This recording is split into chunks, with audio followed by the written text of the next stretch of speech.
Hello students, आज का topic है हम लोगों का ये सार्थक अंक को संख्या में प्रस्तुत करने के नियम। देखें, ये आज का टॉपिक है हमारा कि सार्थक अंक को संख्या में किस तरीके से प्रस्तुत किया जाता है, उसका नियम क्या होता है।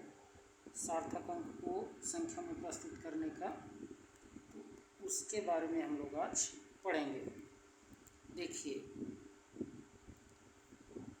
पॉइंट फर्स्ट देखिए, एक निश्चित राशि की संख्या में सार्थक अंक प्रस्तुत करने के कुछ विशेष नियम हैं जो निम्नलिखित है, जो दिया गया है। इसको हम लोग समझते हैं क्या है, कैसे है।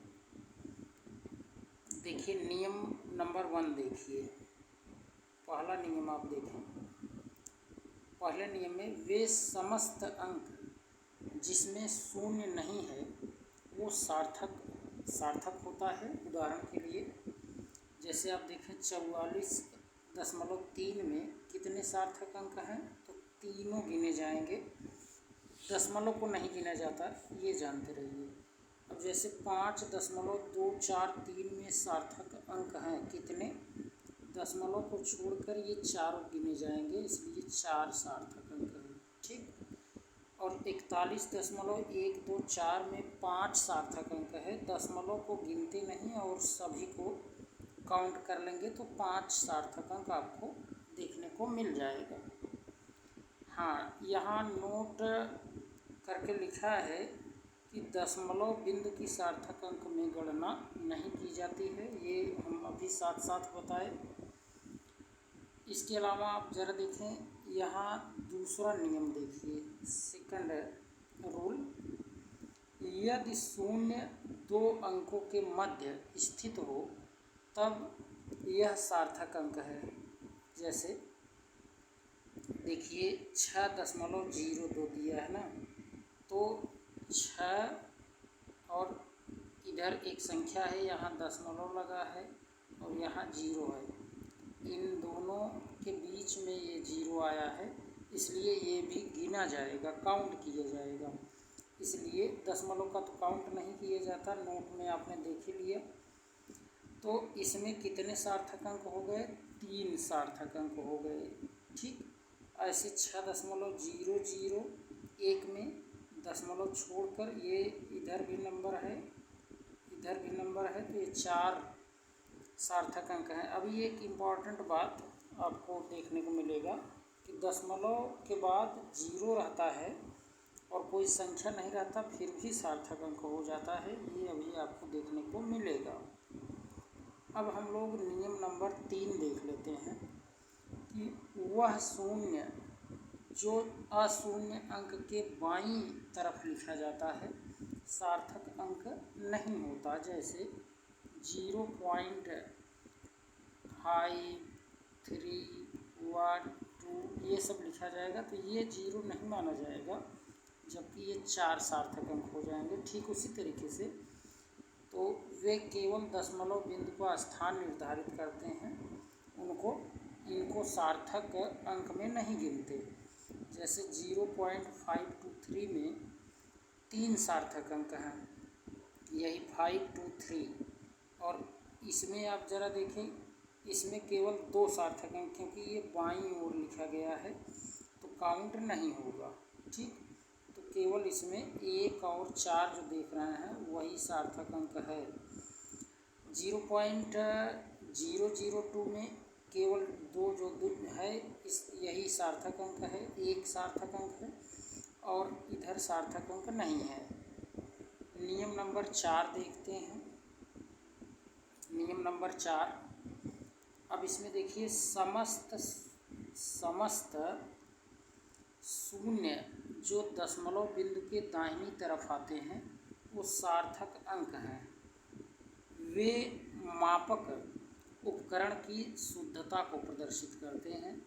जैसे उदाहरण समझिए, जैसे एक तार की लंबाई को, जिसे मीटर, रॉड, वर्नियर कैलिपर्स तथा इसको ग्रेज से नापा गया है, तो ये नीचे दिए गए अनुसार अलग अलग सार्थक अंक ये देंगे। जैसे आप देखें, जैसे मीटर स्केल मापन में 11.0 सेमी प्राप्त होता है, तो इसमें न्यूनतम मापन क्या है, 0.1 सेमी है। ये न्यूनतम मापन की बात हो रही है। तो इसमें सार्थक अंक अगर आप चेक करेंगे तो दशमलव के बाद देखिए 0 आ गया ना, ये हमने बताया था अभी, वो काउंट कर लिया जाता है। तो ये 3 सार्थक अंक इसमें हैं। कितने हैं? 3। ऐसे देखिए सेकंड पॉइंट, वर्नियर कैलिपर्स मापन में 11.00 सेमी होता है, तो इसमें न्यूनतम मापन वही दशमलव के बाद कितने अंक हैं, देखिए 2 अंक है ना, तो न्यूनतम में 0.01 इसका न्यूनतम बनेगा। तो इसमें सार्थक अंक कुल 4 हो जाएंगे, यानी दशमलव के बाद का 0 भी काउंट कर लिया जाएगा। नेक्स्ट है न्यूनतम माप 0.001 के स्क्रू गेज में, ये स्क्रू गेज में से मापने पर यदि प्रेक्षण 11.00 सेंटीमीटर प्राप्त होता है तो सार्थक अंक उसमें 5 होंगे, है ना।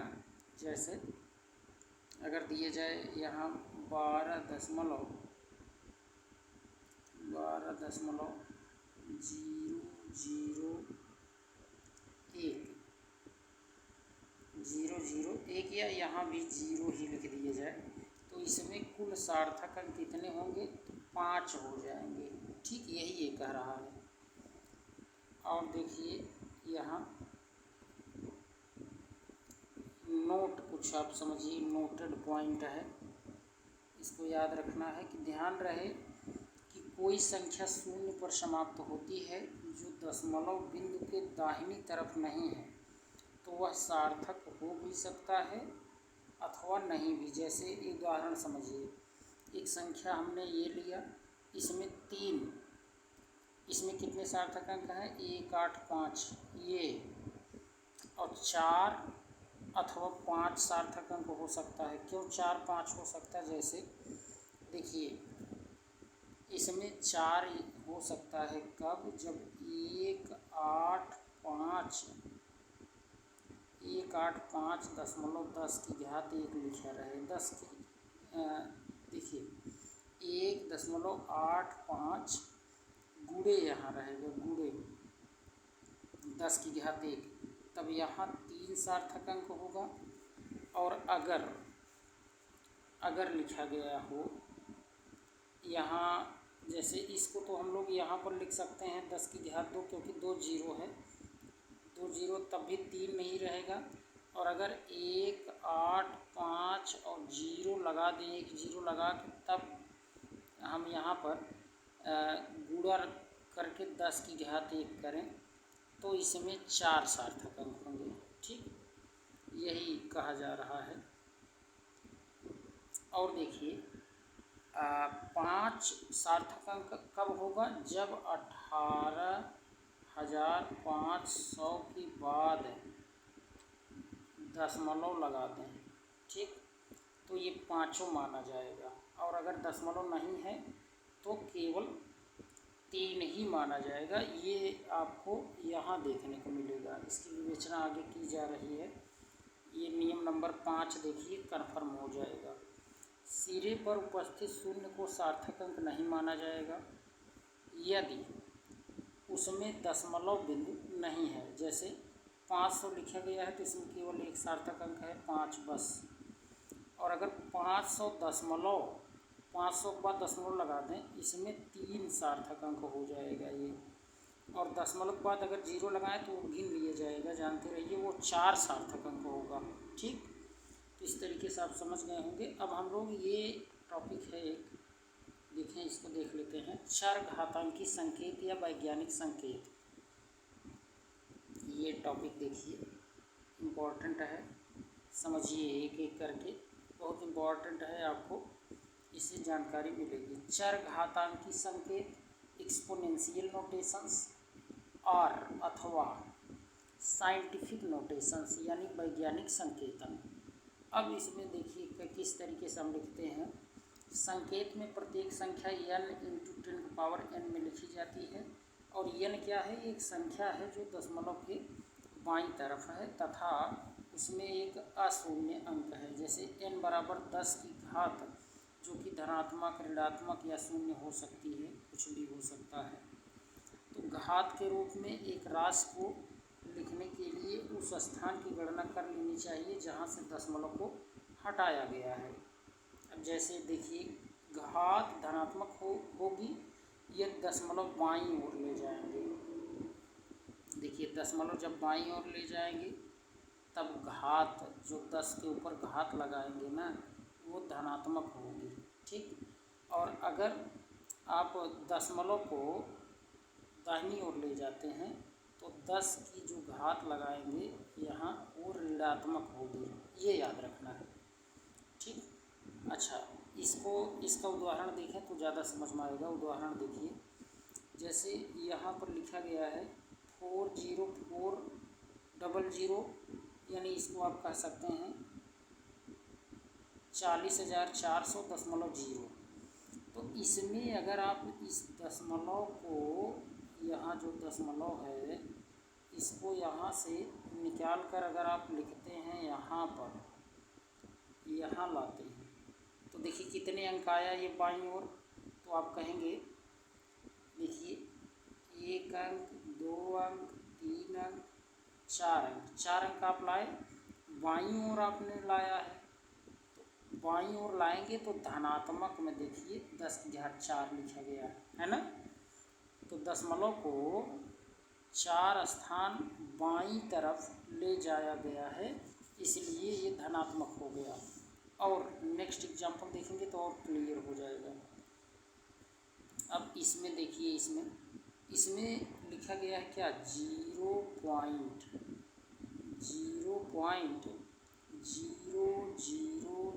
देखिए कितनी बार लिखा गया है, 4 बार। 4 बार 0 लिखा गया, फिर 4 के बाद एक 0, फिर 4। अब इसमें आप समझिए दशमलव को अगर हम लोग लाना चाहें कहाँ, ये इस दशमलव को उठा के लाना चाहें यहाँ, कितने अंक लाए आप गिनिए ज़रा। देखिए 1, 2, 3, 4, 5 अंक लाए, दाहिनी ओर लाए। कहाँ लाए हैं, दाहिनी ओर, देखिए इस साइड लाए हैं।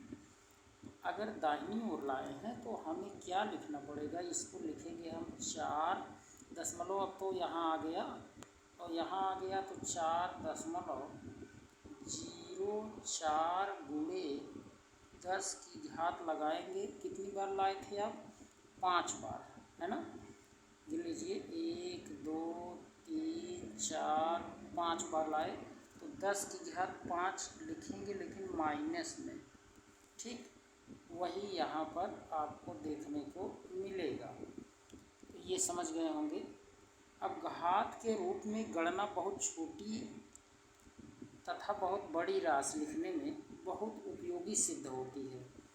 उदाहरण के लिए जैसे देखें, एक तो इसमें देखिए घात के रूप में अगर आप लिखेंगे तब ऐसी स्थिति में आप उसको किस तरीके से सार्थक अंक के रूप में व्यक्त करेंगे। जैसे ये संख्या है, अब कितना अंक आप लाए यहाँ दशमलव के स्थान पर 5, और वो भी दाहिनी ओर लाए, इसलिए माइनस में लिखें।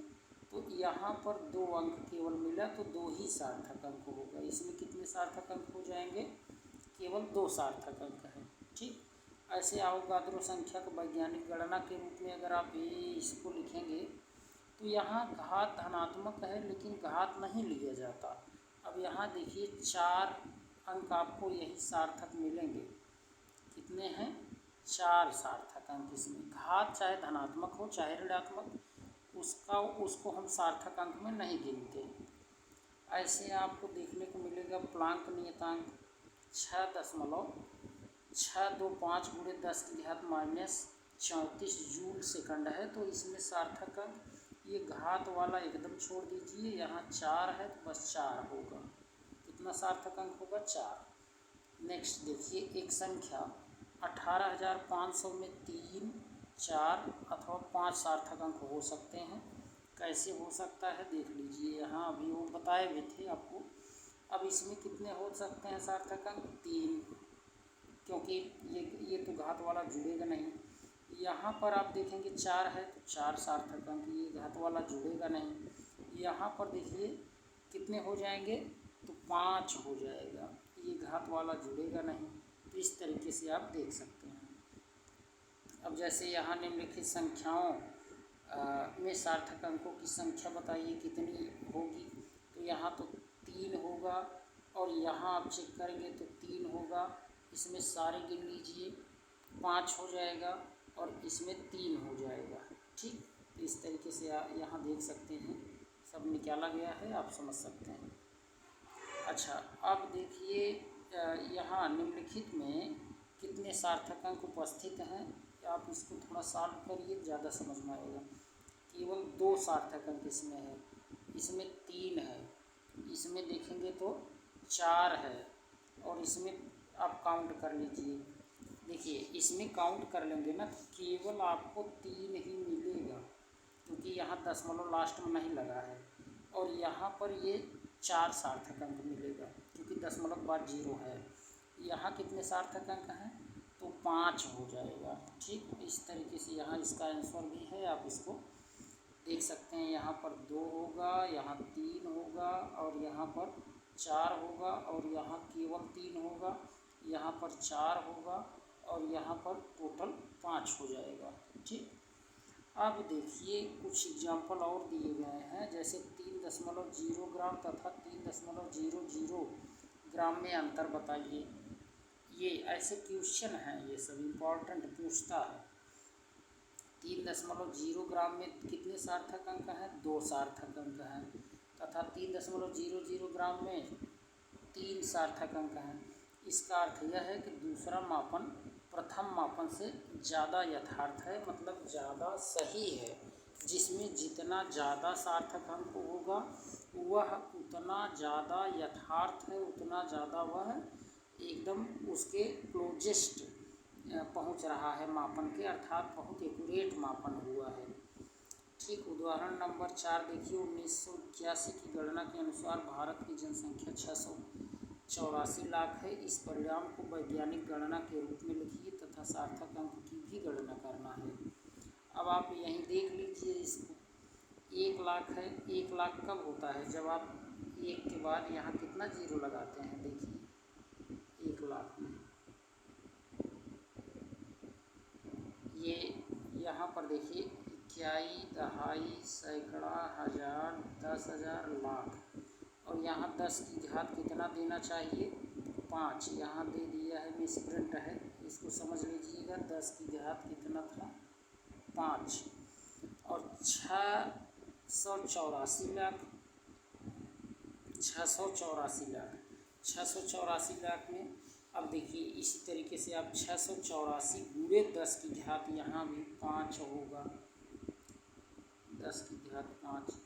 ठीक, क्योंकि यहाँ पर क्या पूछा है, लाख के रूप में जब आप लिखेंगे तो लाख कितना हो जाएगा भाई, 1 लाख तो यही है, ये 1 लाख है। 1 लाख मतलब 10 की घात 5 होता है। तो 684 लाख कब होगा, जब 684 गुणे 1 लाख कर देंगे तो 600, जैसे अभी आप देखिए यही 684 में जब गुणा कर देंगे 1 लाख का, कितना 0 आ रहा है, 1 2 3 4 5। अब आप काउंट करिए, देखिए इकाई, दहाई, सैकड़ा, हज़ार, 10,000, लाख, 10 लाख, करोड़ हो रहा है ना। लेकिन अब यहाँ समझिए 684, इसको समझिए, 684 हो गया, 684 लाख में है ये। अगर यहाँ 684 लाख है, 600 भी आ रहा है ना, इस तरीके से, तो इसमें 10 की घात 5 गुणा होगा, जानते रहिए। और वैज्ञानिक गणना के अनुसार अगर आप करते हैं, वैज्ञानिक गणना के अनुसार करेंगे तो इसमें तो अब चाहे यहाँ 10 की घात, जो दशमलव भी इधर लाए हैं हम लोग, तो कितने अंक लाए हैं, देखिए आप लिख लीजिए 684, 1 2 3 4 5 जीरो आपने लगाया और दशमलव जान लीजिए यहाँ है अंत में, और आप कितना ला रहे हैं, यहाँ ला रहे हैं, यहाँ। तो काउंट करिए कितने अंक लाए आप, 1 2 3 4 5 6 7, 7 अंक आप लाए हैं। तो 7 अंक अगर आप लाए हैं बाईं ओर, वो भी कहाँ, बाईं ओर लाए हैं, है ना, तो धनात्मक में लिखेंगे। तो 6 दशमलव, देखिए आप यही लिखेंगे 6.84, 6.84 और गुणे 10 की घात 7, यहाँ 8 लिखा है, 10 की घात 7, ठीक। अब सार्थक अंक घात से कोई मतलब नहीं, सार्थक अंक यही 3 आप गिन लीजिए, ठीक है। अच्छा, निम्नलिखित वैज्ञा ये सब आप इस तरीके से कर सकते हैं। यहाँ देखिए व्यक्त किया गया है, इसमें वैज्ञानिक निरूपण में कैसे करेंगे, तो यहाँ से दशमलव आप क्या लेंगे, यहाँ ले जाएंगे, है ना, जिससे कम से कम 1 अंक रहे बाईं ओर। तो 4 जैसे देखिए बाईं ओर 1 अंक है ना, तो अब कितना अंक आप ले गए, वो भी इधर की तरफ ले गए हैं, तो 3 अंक आप दाहिनी ओर ले गए तो माइनस में लिखा जाएगा, ठीक। और इसको यहाँ दशमलव है लास्ट में दशमलव है, इसको आप यहाँ लाएंगे, कितना अंक आप लेके आए ज़रा देखिए, 1 2 3 4 अंक लाए, तो वो भी किधर लाए, बाईं ओर, तो धनात्मक लिखा जाएगा, इसलिए यहाँ धनात्मक लिखा गया। देखिए ऐसे ही आप इसको भी लिख सकते हैं, इसको भी लास्ट में है, जब आप यहाँ लाएंगे तो आप इसको क्या लिख सकते हैं, 8.008 लिखेंगे, और 3 अंक लाए हैं तो 10 की घात 3 बाईं ओर लेके आए हैं ना। बाईं ओर जब भी लेके आएंगे तब धनात्मक आपको लिखना है। और इसमें आप देखिए, ये इसमें आप ये यहाँ से यहाँ लाएंगे तो 2 अंक आप लेके आएंगे, 2 अंक लेके आएंगे, वो भी बाईं ओर, तो 10 की घात 2 हो जाएगा, 6.0 लिख देंगे। 500 दिया है तो लास्ट में है दशमलव, इसको लाएंगे यहाँ, तो क्या हो जाएगा, 5 दशमलव, देखिए 5.0 लिखेंगे, 2 अंक लाए हैं, 10 की घात 2 लिख देंगे धनात्मक में। ठीक इसी तरीके से इसे भी आप कर लेंगे, यहाँ से यहाँ लाएंगे तो इसको भी 10 की घात 2 लिखेंगे, ठीक। अब इलेक्ट्रॉन का द्रव्यमान दिया है इतना, किलोग्राम में 9.108 गुणे 10 की घात -21 किलोग्राम। और प्रोटॉन का द्रव्यमान दिया है 1.672 गुणे 10 की घात -27 किलोग्राम, ठीक। तो इसमें, और यहाँ एक और दिया गया है, इसमें पूछ रहा है सार्थक अंक को गणना करना है। तो ये घात वाला तो एकदम नहीं लेना है, बस इसमें कितना है देखिए 4, तो आप 4 सार्थक अंक लिख देंगे, और इसमें देखिए 4 है तो इसमें भी 4 सार्थक अंक लिख देंगे। इसमें सार्थक अंक केवल 3 है, तो आप इसमें केवल 3 बताएंगे, कितना है 3, देखिए केवल 3 सार्थक अंक है, तो इसको तो आप बताएंगे केवल 3 सार्थक अंक, ठीक। अब देखिए यहाँ पर आपको अभी कुछ मिलेगा, जितने भी रूल्स हैं देख लेंगे तो फिर हमेशा के लिए सार्थक अंक आपका कंफर्म हो जाएगा, कभी भी कोई दिक्कत नहीं होगी। यदि छोड़े जाने वाला अंक 5 हो और पूर्व का सार्थक अंक यदि सम है तो अपरिवर्तित रखेंगे हम उसको, यदि विषम है तो पूर्व अंक को 1 से बढ़ा देंगे। उदाहरण आप समझिए तभी समझ आएगा। जैसे अब आप देखिए 1.6145 को 4 सार्थक अंकों में प्रदर्शित करने के लिए 4 सार्थक अंक में लिखेंगे तो इस तरीके से लिखेंगे, तथा अगर ऐसे लिखते हैं तो उसमें हमें क्या लिखना पड़ेगा, वहाँ जो लास्ट में देख रहे हैं जहाँ पर 6 1 7 है और इधर देखिए 5 है, 5 या उससे अधिक अगर रहेगा तो आप यहाँ पर 1 बढ़ा देंगे, ठीक है, 1 बढ़ा देंगे, इस तरीके से लिखना है। और सार्थक, अब आपसे कोई पूछे कौन इसमें ज़्यादा एक्यूरेट है, जिसमें सार्थक अंक ज़्यादा है ना। तो यहाँ पर भी कितना है, सार्थक अंक 4, और यहाँ पर भी 4 है। तो दोनों आप ये इसको लिख सकते हैं। ठीक, इस तरीके से दिखा सकते हैं। जैसे घातांक के रूप में अगर लिखना है तो ये तो ऑलरेडी है ही, इसको लिखने की ज़रूरत नहीं है। नेक्स्ट पॉइंट ज़रा देखिए इसको, यदि एक से अधिक असार्थक अंक, यहाँ क्या है, अभी ये यही पेज है तो अच्छा, यही तभी अलग टॉपिक मिल गया था। फिर से इसको देखिए, असार्थक अंकों को हटाना, कैसे हटाएंगे इस बात को, जैसे जो सार्थक नहीं है उसको कैसे हम हटाएंगे। तो इसके लिए देखिए नियम नंबर 1 देखिए, यदि छोड़े जाने वाला अंक 5 से अधिक है तो उससे पहले वाले अंक में 1 जोड़ देते हैं। जैसे 5 से ज़्यादा जब रहेगा तब। तो इसमें ज़रा देखिए, यहाँ तो 2 2 4 4, इसमें 6 को अगर 6 छोड़ा गया है, इसलिए पहले वाले अंक 1 से बढ़ जाएगा तथा अंतिम परिणाम 12.1 आप इसको लिख सकते हैं, 12.1 लिख सकते हैं आप इसको। और देखिए, अच्छा यहाँ यदि छोड़े जाने वाला अंक 5 से अधिक है, 5 से अधिक मतलब अब यहाँ 5 से ज़्यादा तो है, 6 है, तो उससे पहले वाले अंक में 1 ऐड कर दिया,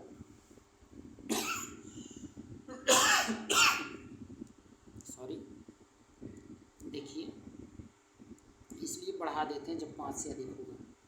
और देखिए, यदि छोड़े जाने वाला अंक 5 से कम है तो अंतिम परिणाम में कोई परिवर्तन नहीं करते। जैसे 24.123 है, तो इसमें देखिए 3 है, 5 से कम है लास्ट में, जिसे 4 सार्थक अंकों में लिखना हो, अगर 4 में हम लिखेंगे तो क्या लिखेंगे, अंतिम अंक 3 को हटा देंगे तथा अंतिम परिणाम यही हो जाएगा, मतलब 3 हट जाएगा, बस वही से सेम का सेम लिख देंगे आप।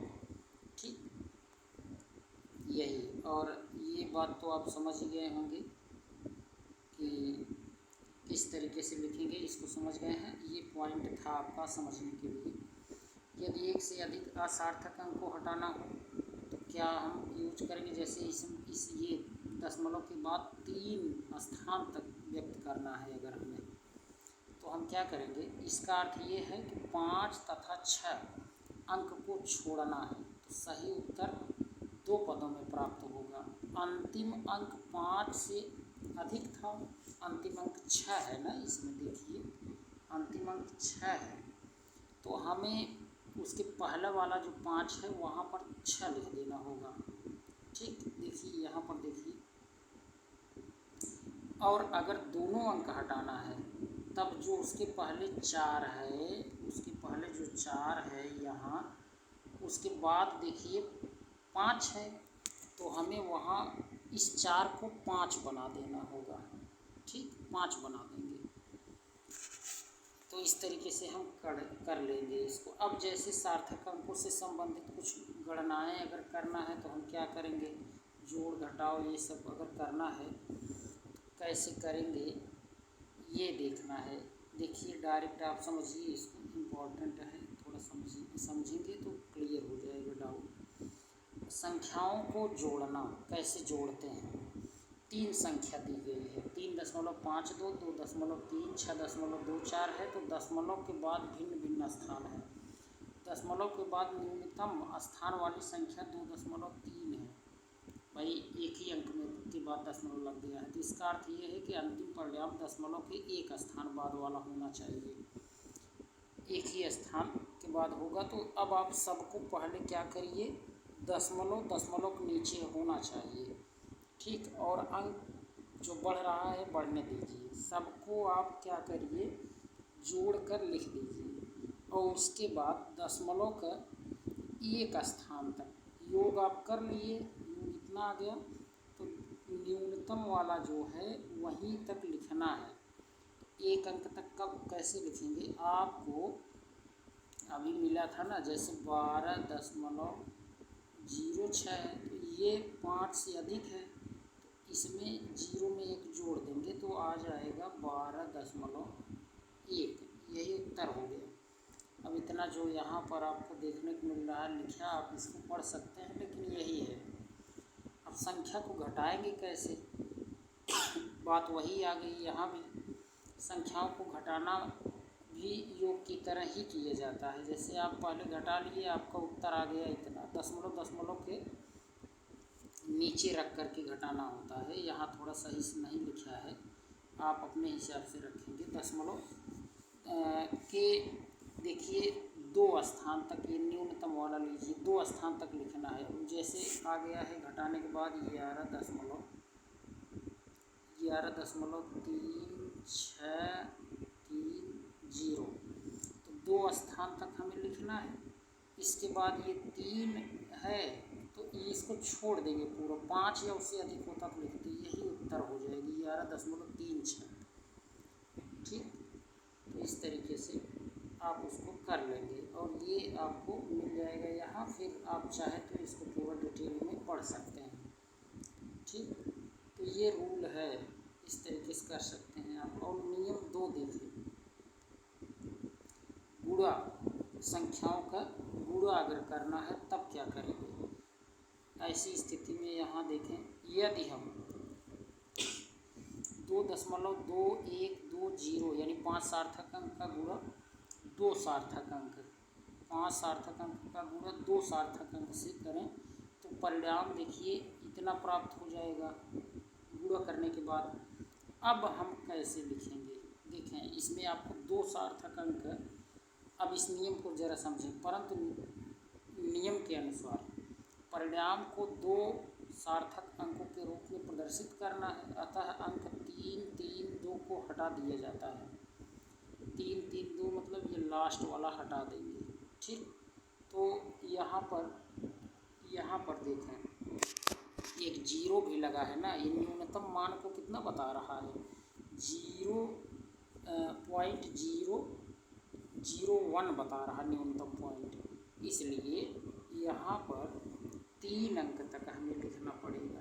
ठीक है, दशमलव के बाद एक जीरो है, उसके देखिए पॉइंट के बाद जीरो है, फिर 1 1 है, तो इसलिए ये सार्थक अंक आप इसका लिखेंगे, ये 0.3 अंक तक लेंगे। और उसके बाद छोटी संख्या है, नहीं तो फिर जोड़ करके 4 को 5 बना देते, तो 5 से वो छोटी है, इसलिए यही रहेगा। संख्याओं का भाग देखिए, संख्याओं का भाग। अब जैसे अगर इसमें 5 सार्थक अंक हैं, इसमें 3 सार्थक अंक है, दशमलव के बाद 2 अंक है, इसमें दशमलव के बाद 2 अंक है न्यूनतम में, तो आप क्या करेंगे, भाग तो दे लेंगे। ठीक है, भाग दे दिए, भाग देने के बाद आपका ये आंसर मिल गया। लेकिन नियमानुसार अंतिम परिणाम में 3 सार्थक अंक होने चाहिए, है ना। अंतिम परिणाम में कितने सार्थक अंक होने चाहिए, 3। कैसे पता चला, यहाँ देखिए ये 3 सार्थक अंक है और यहाँ पर भी इसी तरीके से आपको करना है। अब जैसे यहाँ 2 सार्थक अंक था ना, 2 सार्थक अंक, तो जो उत्तर आएगा उसमें भी 2 सार्थक अंक होना चाहिए। ऐसे अब यहाँ 3 सार्थक अंक होना चाहिए, तो 3 सार्थक अंक आप लाने के लिए इसी को दशमलव के बाद 2 ही आप लिखिए, वो छोटा है, 2 छोटा है 5 से, इसलिए उसको नहीं लिखेंगे, तो ये हो जाएगा। ठीक, 1.12 केवल। सार्थक अंक जितना छोटी संख्या में होगा उतना ही होना चाहिए उत्तर में भी। ठीक, इस तरीके से आप कर सकते हैं, इसको कोई दिक्कत नहीं होनी चाहिए। ठीक, यहाँ देखें कुछ हल करके क्वेश्चन दिया गया है, आप इसको ट्राई करिए और देखिए।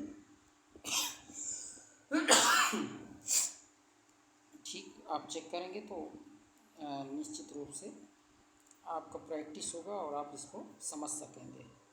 ठीक है, तो नेक्स्ट वीडियो में हम लोग मापन की मानक अंतर्राष्ट्रीय इकाई जो है, ये मापन की मानक अंतर्राष्ट्रीय क्या है, इसी में देख लेते हैं अभी, क्योंकि ये भी कंप्लीट ही कर लिया जाए। ठीक है, ये मापन की मानक अंतर्राष्ट्रीय इकाई। अब रसायन विज्ञान में प्रायोगिक कार्यों हेतु पदार्थ के वर्णन एवं विश्लेषण में द्रव्यमान, लंबाई, ताप, समय जैसे मूलभूत भौतिक राशियों का मापन अत्यंत महत्वपूर्ण है, तो इसको जानना भी जरूरी है। जब महत्वपूर्ण है तो पदार्थ के गुणों को मात्रात्मक रूप में प्रदर्शित करने में दो पहलू मुख्य है, एक संख्यात्मक परिमाण अंक जिसे कहते हैं, और दूसरा मात्रक उसका लगाना, अर्थात इकाई उसकी क्या है। तो उदाहरण के लिए जैसे अभी आपको लंबाई है तो उसको भाई मीटर में लिखेंगे, उसको तो लीटर में लिखेंगे नहीं लंबाई को, तो उसकी इकाई भी ज़रूरी है। अब इस तरीके से देखिए, इसमें क्या है, जैसे 5 जो है ये तो परिमाण है, और लंबाई का जो मात्रक ये मीटर आप देख रहे हैं, ये इसका क्या है, मात्रक है। अब देखिए यहाँ पर कुछ एसआई मात्रक दिए गए हैं, इनको क्या करना है कि आपको थोड़ा सा एक बार देख लेना है। देखिए जैसे भौतिक राश दिया गया है, एसआई मात्रक दिया गया है, उसका प्रतीक है, ठीक, ये सब दिए गए हैं। जैसे समय का मात्रक सेकंड है तो उसका प्रतीक स्मॉल एस से करते हैं। द्रव्यमान का मात्रक एसआई मात्रक किलोग्राम है, केजी करेंगे स्मॉल लीटर में। लंबाई का देखिए मीटर है तो स्मॉल लीटर में एम लिखेंगे। विद्युत धारा का एम्पियर है तो कैपिटल ए लिखेंगे। ज्योति तीव्रता का कैंडेला होता है एसआई मात्रक, तो सी डी, सी कैपिटल में डी स्मॉल में, ठीक, सी डी लिख देंगे। और इस तरीके से ऊष्मागतिक ताप जो है उसका केल्विन होता है, के लिख देंगे कैपिटल में, कैपिटल लेटर में। पदार्थ का मात्रा का मोल होता है, स्मॉल लेटर में मोल लिखेंगे, ई नहीं लगाएंगे, लेकिन ये याद रखना है जब प्रतीक लिखेंगे तो, ठीक। ऐसे ही आपको यहाँ पर देखें, इसी तरीके से आपको यहाँ एक टेबल और मिल रहा होगा, जैसे ये deca, hecto, kilo, mega, giga, tera, peta, exa, सब उतना याद नहीं करना है, लेकिन ये है कि थोड़ा सा एक बार देखे रहेंगे तो ठीक रहेगा। डेसी, सेंटी, देखिए इधर आपको मिलेगा ये डेसी, सेंटी, मिली, माइक्रो, नैनो। नैनो बहुत पूछता है कि 1 नैनोमीटर में कितने मीटर होंगे, 10⁻⁻9। एक पिकोमीटर 10⁻⁻12। एक फेम्टोमीटर 10⁻⁻15। एक एक्टोमीटर 10⁻⁻18। याद रखे रहना है, ठीक, ये सब पूछ सकता है तो इसको याद रखे रहना है। जैसे यहाँ देखें, ये कुछ यहाँ पर देखें, थोड़ा सा इसको समझें। किसी राशि के मापन के लिए चुना गया मानक आवश्यक रूप से उस राशि की प्रवृत्ति का होता है, उसे उस राशि की इकाई कहते हैं। इकाई को निम्न प्रकार से वर्गीकृत किया गया है, जैसे सीजीएस में सी मतलब सेंटीमीटर, आप याद रखें, जी मतलब ग्राम, और यस मतलब सेकंड। एमकेएस में एम मतलब मीटर, के मतलब किलोग्राम, एस मतलब सेकंड। एफपीएस में एफ मतलब फुट, पी मतलब पाउंड, और यस मतलब सेकंड। तो ये थोड़ा सा जानते रहिए। मात्रक जो होता है, मात्रक, ये सन 1960 ईस्वी से पहले विभिन्न देशों के मापन के भिन्न भिन्न मात्रक प्रयुक्त होते थे, और अक्टूबर 1960 ईस्वी में फ्रांस में भार तथा मापन के संबंध में एक गोष्ठी हुई, जिसमें विज्ञान में प्रयुक्त होने वाले मात्रकों के बारे में सार्वत्रिक निर्णय लिया गया, और मात्रकों की इस प्रणाली को एसआई प्रणाली यानी इंटरनेशनल सिस्टम इंटरनेशनल भी आप कह सकते हैं, इंटरनेशनल सिस्टम जिसे कहते हैं विशेष रूप से। तो विज्ञान में समस्त भौतिक राशियों को 7 राशियों के पदों में मापा जाता है, और इन राशियों को मूल राशियाँ, फंडामेंटल क्वांटिटीज कहते हैं। इन राशियों के मात्रक को मूल मात्रक भी कहते हैं, और इस अंतर्राष्ट्रीय मानक पद्धति में 7 मूल राशियाँ और मात्रक भी उनके हैं, और वो जो मूल राशियाँ हैं ये यही हैं 7 मूल राशियाँ, जैसे यहाँ दी गई है ना, ये 7 मूल राशियाँ, यही अभी आपने देखा, यही है 7 मूल राशियाँ, ठीक। और मूल मात्रकों की परिभाषा आपको यहाँ देखने को मिल रहा होगा, लंबाई, द्रव्यमान, समय, विद्युत धारा, यहाँ देखें इनकी परिभाषा और इनकी इकाई। तो इस तरीके से ये दिया गया है, स्क्रीनशॉट लेकर इसको समझ सकते हैं आप, ठीक। और यहाँ देखें ऊष्मागत की तापक्रम, पदार्थ की मात्रा और ये दीप्त तीव्रता, इनकी भी परिभाषा यहाँ दी गई है और इनके यहाँ मात्रक हैं, ठीक। तो इस तरीके से ये आपका आज का टॉपिक यहीं पर अब ख़त्म करते हैं। नेक्स्ट वीडियो में मात्रक तथा विमीय विश्लेषण के बारे में समझेंगे। यदि आप चैनल पर नए हैं तो चैनल को सब्सक्राइब कर लीजिए और अपने मित्रों को भी शेयर करिए। धन्यवाद।